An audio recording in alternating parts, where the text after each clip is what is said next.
La geografía sudamericana, en la mayor amplitud del término, involucra la potencialidad y marca identitaria de esta región.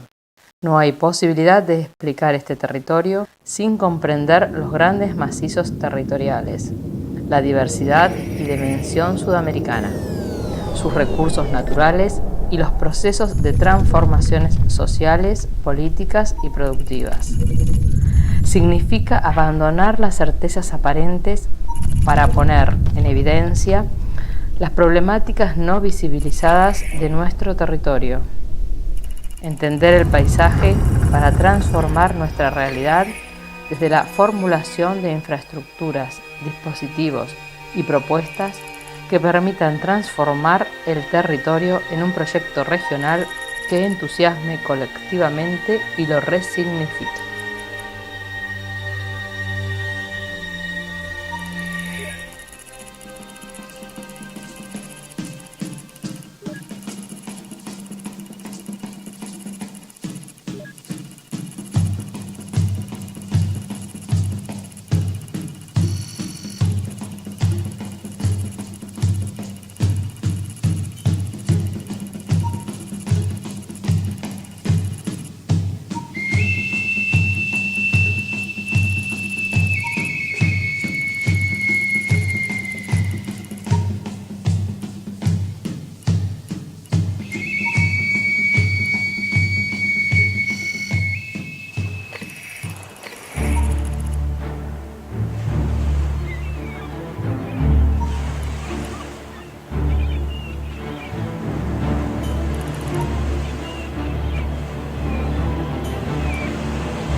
tensiones externas que los cambios a nivel mundial provocan en la matriz sudamericana hacen necesaria la oportunidad de interactuar en una nueva mirada, un nuevo paradigma del territorio, superador del rol histórico asignado y que hoy desafía.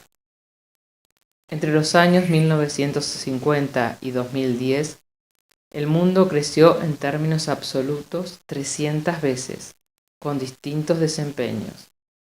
Asia lo hizo 600 veces, Europa unas 330 veces y Sudamérica solo en 100 veces cuando su población creció un 360%.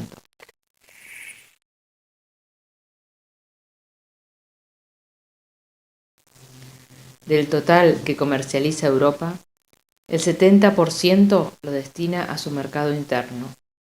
En Sudamérica, a la inversa, solo queda en su territorio el 30%. O sea, que de una economía global de 17.732 billones de dólares, en el mercado interno sudamericano solo circula el 1,2% del dinero mundial. Así dado, las cualidades de esta región, proveedora de recursos para el orden mundial, no resultan en ventajas evidentes entre nuestros países, sino arbitra un nuevo modelo territorial de desarrollo integrado. El Taller Sudamérica es un colectivo intelectual que construye conocimiento de la región. Se propone hacer evidente la información sobre un territorio que suponemos comprendido de forma parcial e intuimos potencialmente más razonable desde las condiciones invisibles a revelar. Una acción fundada en la pertinencia de lo propio para ensayar su transformación. Esta construcción incluye programas de integración, instituciones, profesores y programas académicos con cientos de alumnos que, posicionados desde una nueva percepción del territorio, se movilizan reconociendo su potencial en las unidades de paisaje sudamericanas, fundado en la hipótesis de integrarse a través de sus cuencas, desde la movilidad del programa SOS Ciudades y la práctica académica regional, un viaje al interior profundo que nos explica.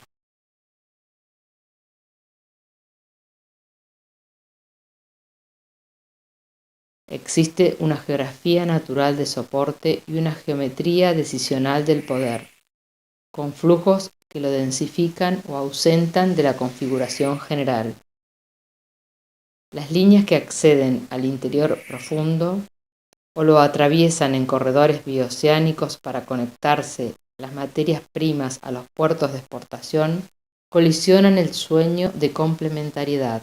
Sitios anónimos pero de proximidad en su interior son el eslabón último y precario de este modelo heredado. Invisibles y extraordinarios, carecen de certezas para iluminarse integrados en la potencialidad de sus atributos. Una red que vincula las transacciones a escala mundial y que paradójicamente sortea la existencia de articulaciones próximas. Una configuración definida por los órdenes internacionales de comercio que resultan en un elevado desequilibrio territorial y en la marginalidad de extensas porciones del suelo y de la población. La oportunidad del agua, a través de 4 operaciones de infraestructura, permiten integrar las cuencas sudamericanas en el mayor conector hídrico a escala global, superando a la del Mississippi, el Nilo y el Yangtze. Las cuencas regionales sudamericanas reúnen en sus aguas un sistema de culturas y potencialidades productivas que Sudamérica adeuda en el concepto de instaurarlas como las grandes infraestructuras para la región, en la reunión de todos sus componentes, de todas sus diferencias. En este desafío, donde abunda más la incertidumbre que la certeza, ha navegado este colectivo intelectual convocando a la construcción de los dispositivos e inteligencia necesarios para su formulación efectiva.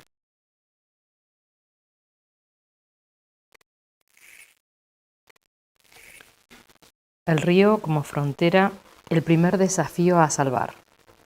El binomio de ciudades a orillas del río Uruguay se dirime entre la condición turística argentina y la diversificación portuaria del productivo uruguayo ensayado con las pasteras.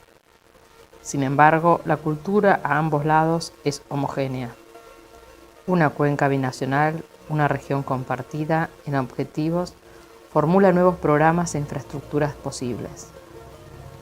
La cuenca que no resulta navegable se vuelve incertidumbre.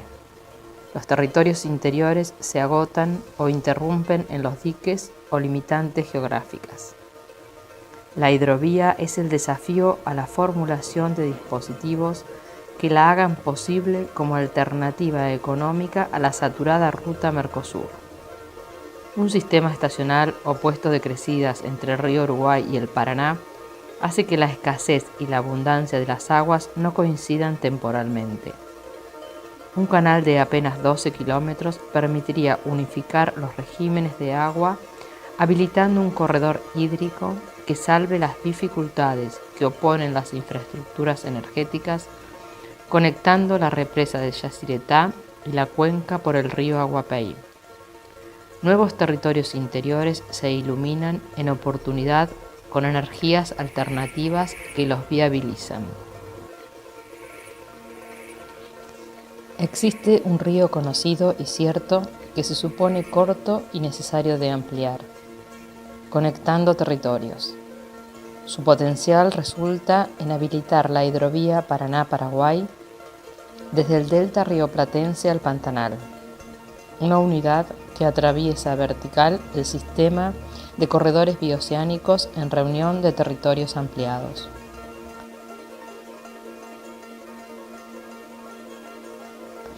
La barranca productiva del Paraná, el lugar conocido, se extiende con la generación de dispositivos de infraestructura conectando los sitios anónimos. La materia es objeto de reflexión, primero como dispositivo y luego como lugar, entendiendo como materia al recurso disponible en cada ámbito, operado por la cultura del sitio en los términos más pertinentes y como rasgo de identidad. Todo este universo fluvial necesita de un sistema de monitoreo, control e investigación de la cuenca situado en el punto estratégico de la confluencia. El ente regional de control de la hidrovía como nuevo organismo trinacional. Desde la perspectiva energética, se propone situar a Paraguay desde la complementariedad regional con la producción masiva de hidrógeno, siendo que posee la mayor capacidad de producción de energía eléctrica con Yacyretá, pero solo se queda y utiliza un 5% de su producción. Sin embargo, la oportunidad territorial no se agota en la conexión. La matriz de vinculación históricamente ha ignorado los territorios intermedios. Resulta necesaria la visión de una Sudamérica sustentable y con idea de ensayar nuevas cuentas de complementariedad territorial. Esta hipótesis opera esencialmente en los vacíos del territorio que las operaciones macro marginan. Tanto los gasoductos como las líneas eléctricas abastecen solo los extremos, saltando territorios interiores. A la incertidumbre de su enormidad y aislamiento le desafía su capacidad de encenderse en una nueva matriz de desarrollo. Aún hoy, el gas boliviano es más difícil de proveer a los países vecinos que traerlo licuado desde Finlandia. El río, entonces, es conectividad y enlace, pero también es materia en movimiento. Posee sustancia. Los sedimentos que arrastran los mayores afluentes de la cuenca del Paraguay, del río Marrón, condicionan su navegabilidad, pero son potencial recurso productivo. 90 millones de toneladas anuales se agitan por las aguas y se amontonan en riberas que pueden transformarse en materia prima. Complejos industriales del sedimento que aportan a la economía interior capacidad de sustento que entrega el río como oportunidad.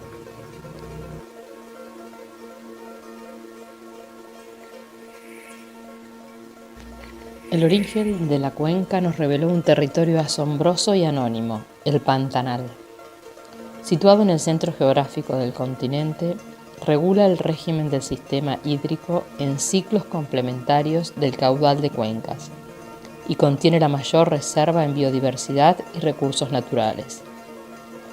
Sin embargo, este mar interior es un sitio en condición de incertidumbre y sujeto a diferentes acciones desde los 3 países que lo contienen: Bolivia, Brasil y en menor proporción Paraguay.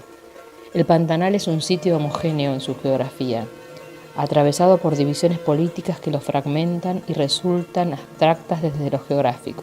Tanto Bolivia como Paraguay son los únicos países del continente sin salida al mar y necesitan de las cuencas como hidrovía. El sector boliviano sin conectividad y de mayor valor natural es lejano a la dinámica regional.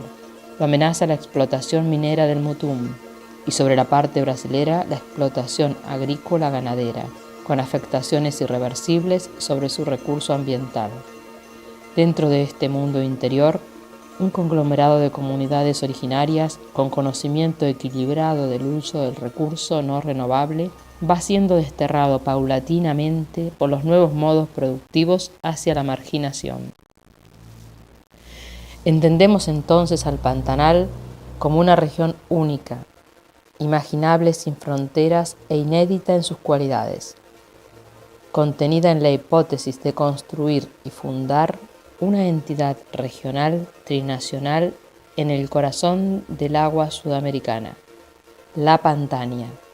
Sin voluntarismos, resulta viable instrumentar su conformación geopolítica y una estructura política institucional, así como generar condiciones económicas financieras que permitan su desarrollo en un modelo asociativo de naciones. La formulación de infraestructuras básicas que resuelvan alternativas a la necesidad energética, las posibilidades de conectividad y de equipamientos. Junto a las propuestas de enclaves diferenciales, operan como intervenciones estratégicas de la reformulación del territorio en una nueva forma de organización. Habitamos sitios que necesitan reencontrar su raíz original con el territorio aún desconocido y en cuyo relato la arquitectura necesita ser palabra pertinente. El saber interior entrega nuevas formas y certezas sobre la materialidad sudamericana.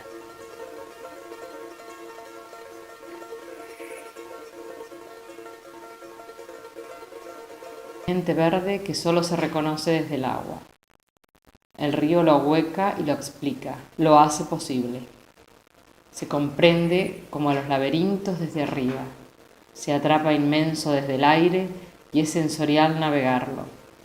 Solo así se llega, los caminos no abundan. La Amazonia, desde el origen del agua en la mágica Iquitos del Perú hasta su embocadura portuguesa en el Atlántico, parece permitir más de una versión de lo posible. Un relato extraordinario construido con fragmentos de historias todavía inconclusas y jóvenes. Desafía un destino propio. No hay ortodoxia en la selva. La ciudad de Iquitos es esencialmente un istmo, una isla tanto natural como funcional en el sistema amazónico, conectada a diferentes tensiones de comercialización bioceánica y actividades de servicio. Su condición económica y ocupacional es mayoritariamente informal y extrañamente en ello radican su potencia y complejidad. La ciudad se agita y bulle diariamente.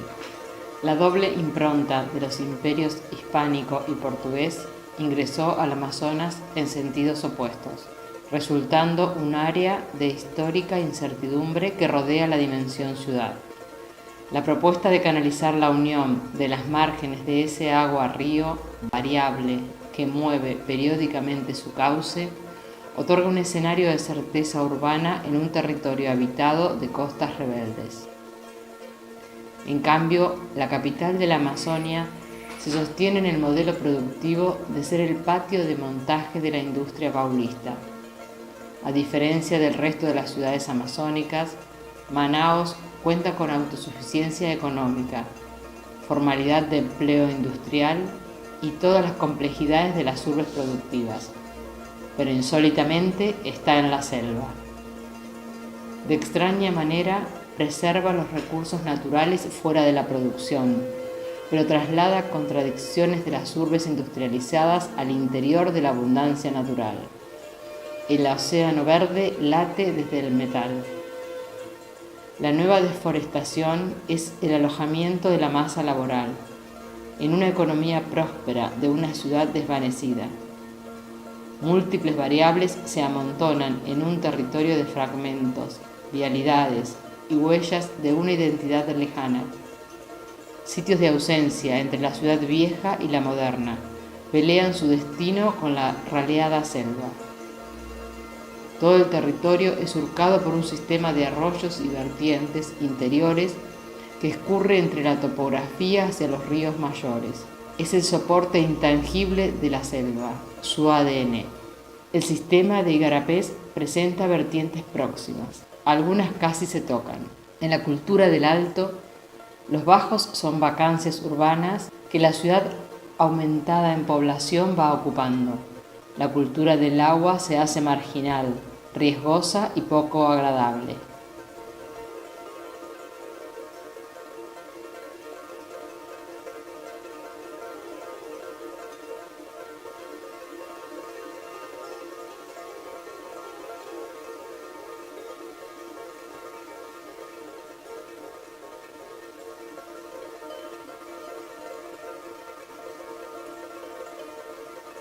Sin embargo, su solución proviene desde el bajo. El soporte que da selva puede hacer ciudad. La fragmentación del territorio presenta un único factor identificable, repetitivo y extendido: la huella del agua. Una red dispersa y compleja que riega todo el territorio, en presencia de ciudad o en ausencia de selva. Resignificar el soporte hídrico resulta la oportunidad de imbricar el territorio total con una red de hidrovías navegables, la infraestructura como herramienta de transformación y recuperación cultural. En la reunión de identidad territorial habita el desafío del futuro. Manaos crecerá aún más y la continuidad del patrón de ocupación resulta inviable.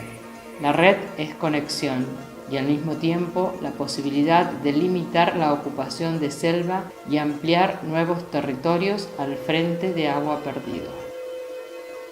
La desembocadura del Amazonas sucede en un suelo más aplanado y un río menos azaroso. Un territorio selva de igarapés sinuosos y lagunas, de sitios urbanos secos y suelos húmedos, de costa variable y barro. La selva se hace pampa y esta condición altera la cultura de ocupar el alto. El malecón se hace rambla. El territorio interior es pantanoso y agujerea selva. Cabecera administrativa de Amapá en un borde continental incierto, Macapá se sostiene en la administración pública. A pocos kilómetros el puerto de Santana, infraestructura de la actividad extractiva, completa el relato sudamericano. El binomio Macapá-Santana incorpora la dimensión dinámica de las ciudades intermedias en la incertidumbre de un cambio de escala que la desafía, su conurbación. El estado de Amapá resulta análogo en superficie a los de Guyanas y Surinam. La geografía de vinculación en carreteras y vías férreas solo sucede hacia el norte. Los enlaces en el escenario de crecimiento regional de estos países posicionan a Macapá con atributos de una oportunidad en plena gestación y la desafía a transformar las matrices históricas en su geografía. Si no posee estrategia, la ciudad administrativa carece de resguardo a la visión sectorial. Solo receptará las externalidades no previstas de conectividad, el alojamiento de la población aumentada y sin disponer de recurso adicional. La asociación territorial con el crecimiento portuario productivo requiere de una hipótesis metropolitana que articule los fragmentos e intereses entre servicios y producción.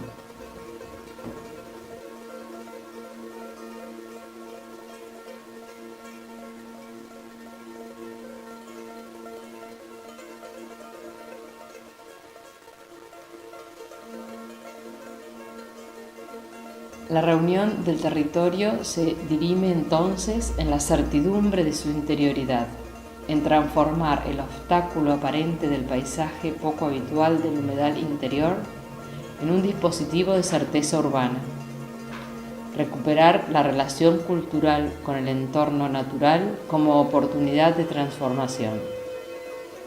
La estrategia de la ciudad se concreta en operar certidumbre sobre sus bordes externos e internos, y formular nuevas plataformas adecuadas al escenario local y regional que la convoca.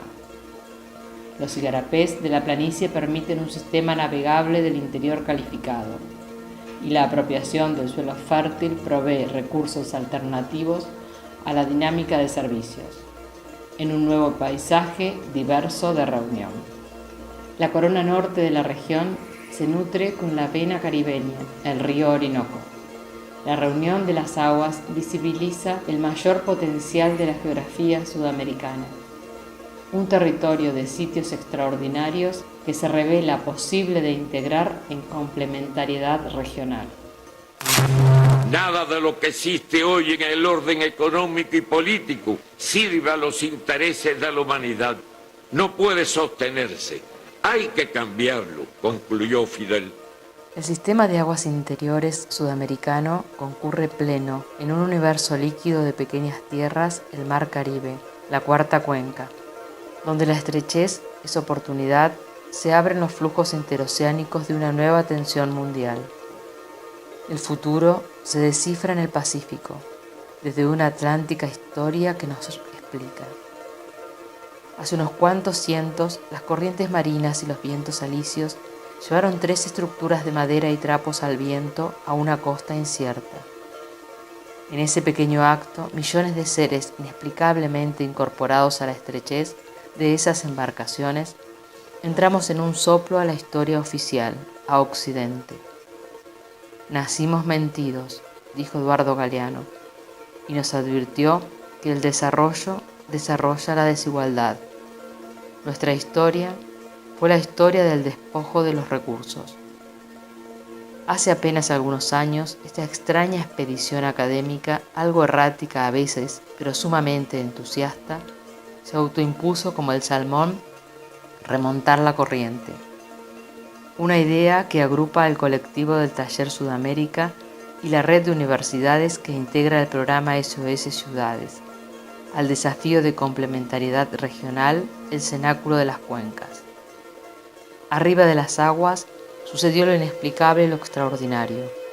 Los sueños antes lejanos para la región comenzaron a cometerse en un viento de patria grande propia. El mundo mutó inalterable a la resistencia de un pueblo isleño que se hizo voz continental y disputa este tiempo. La Habana, el extremo norte de este viaje sur, resulta el kilómetro cero de la reconquista sudamericana por sudamericanos. El relato desde el punto de origen, esta vez atendidos por sus dueños. De la independencia, los países divididos por las potencias, saqueados por las transnacionales, nos reunimos para poder buscar una integración, pero una integración para la liberación de nuestros pueblos. Queremos convivir integrado un mundo. Es hora que ese mundo te ponga freno a los fondos buitres y a los bancos insaciables. Fondos buitres que además amenazan y hostigan. Al carajo. Costa de oquedades y turquesas, refugio original del saqueo de la conquista y testigo del sumidero de los imperios. Desafió el destino de los tiempos y hoy, desde su bahía, La Habana interpela su futuro. Perder la propia historia, ser mentidos, es la vocación por la copia. Anhelar lo ajeno significó abandonar la originalidad y la incertidumbre del ensayo propio, de la práctica inédita. Y en esto sobran experiencias dolosas en nuestros territorios, apropiado de modelos externos nacidos en otras latitudes, errados. Sudamérica está recuperando la capacidad de pensarse a sí misma, en un ensayo difícil y lleno de incertidumbres maravillosas. Entusiastas en alegría mestiza, nuestras ciudades y nuestra arquitectura ameritan su reformulación en busca de parámetros propios, contemporáneos y tan inéditos como una revolución que disputó su época. La Bahía de La Habana es un todo de oportunidad en un escenario de apertura a la creatividad y el ensayo. El refugio del agua interior, continente de puerto e industrias, se abre en oportunidad de costa interior, urbana, colectiva y pública. Su silueta de resguardo fue variando a las circunstancias de cada tiempo y hoy afronta la interpretación de su ahora. Conectar los fragmentos, integrar el territorio de la reconversión en recorridos de agua, tierra, caminos, paseos. Sanear las aguas es infraestructura de un nuevo paisaje conectivo. Un sistema de pequeños diques conectores transforma la bahía en universos cóncavos y convexos. Se vuelve agua interior de afluentes, escenario urbano y de saneamiento, define y contiene en un recorrido de 10 kilómetros un agua metropolitana, marina, de apertura al nuevo tiempo. Cada fragmento del territorio de la ribera es una identidad en sí misma, una porción de su historia. En la oportunidad de su reconversión o en su nueva formulación, bordes urbanos, geográficos, de infraestructuras, de manglares e identidades costeras son una parte de una reunión del todo. Matices que se reúnen desde el agua y se proyectan al interior del territorio urbano.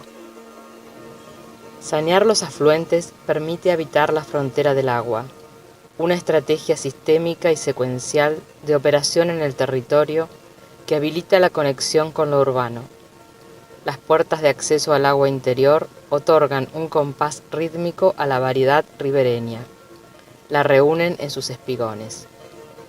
El borde costero de agua baja permitió su transformación con el artificio de nuevos suelos. Su reformulación, como siluetas en el agua, ofrece la evocación de la isla en escenario de espacialidad pública y equipamiento urbano. El agua interior se aproxima a la ciudad y la urbe desborda en el agua, se colectiviza y se hace nuevo paisaje. Como una piedra arrojada al agua, cada ondulación abarca un territorio de proximidad costera y se extiende posible de refrescar hasta la Habana profunda.